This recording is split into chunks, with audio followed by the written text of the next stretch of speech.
ब्राह्मणी और नेवला। एक गांव में देवसर्वा नामक ब्राह्मण अपनी पत्नी के साथ में रहता था।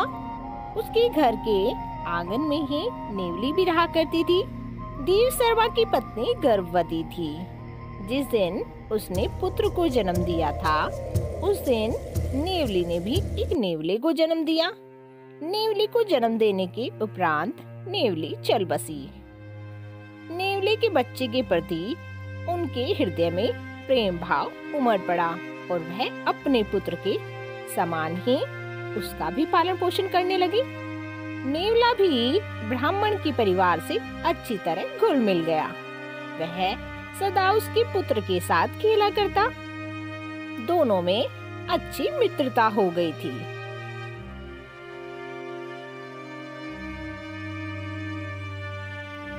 ब्राह्मण और उसकी पत्नी को नेवले और अपने पुत्र की मित्रता में कोई आपत्ति नहीं थी। दोनों का प्रेम देख के वे प्रसन्न थे, किंतु ब्राह्मणी का हृदय यदा कदा चिंतित हो उठता और वह सोचती, पशु बुद्धि के कारण कभी नेवले ने मेरे पुत्र का कुछ अनिष्ट कर दिया तो? यह शंका धीरे धीरे उसके मन में घर करती गई।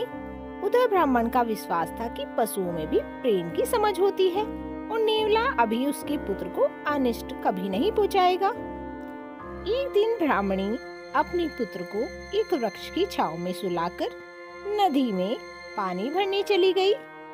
उस समय नेवला भी वहां खेल रहा था।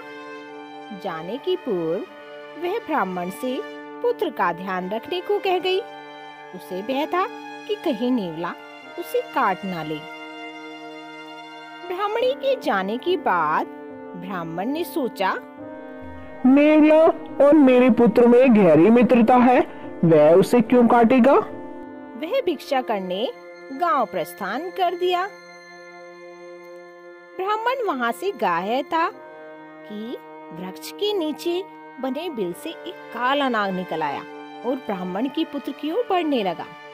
पास ही खेल रहे नेवले की दृष्टि जब काले नाग पर पड़ी तो वह उस पर टूट पड़ा और सांप को मार डाला। काले नाग को मारने के उपरांत वह बाहर की तरफ निकला तो पानी भरकर वापस आती ब्राह्मणी की दृष्टि उस पर पड़ी।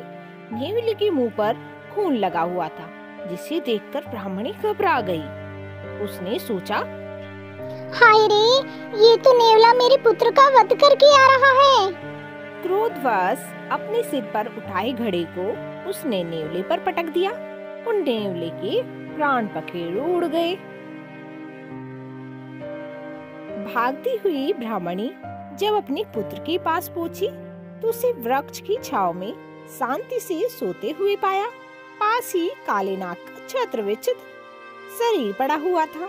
उसे समझते देर न लगी कि उसके पुत्र की रक्षा के लिए नेवले ने काले नाग को मारा है। वे दुख और पछतावे में अपना सिर पीटने लगी। हाय, मैंने क्या कर दिया? मैंने इस बेचारे नेवले को मार डाला। इसकी क्या गलती थी? इसने तो मेरे पुत्र की रक्षा की। हाय। तभी ब्राह्मण भिक्षा लेकर वापस लौटा। ब्राह्मणी ने उसे नेवले के बारे में पूरी बात बताकर कोसने लगी।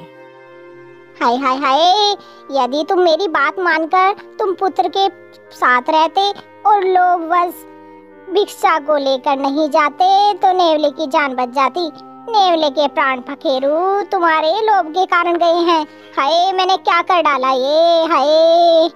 तो इसलिए कहा जाता है, बिना विचारे जो करे सो पाछे पछताए।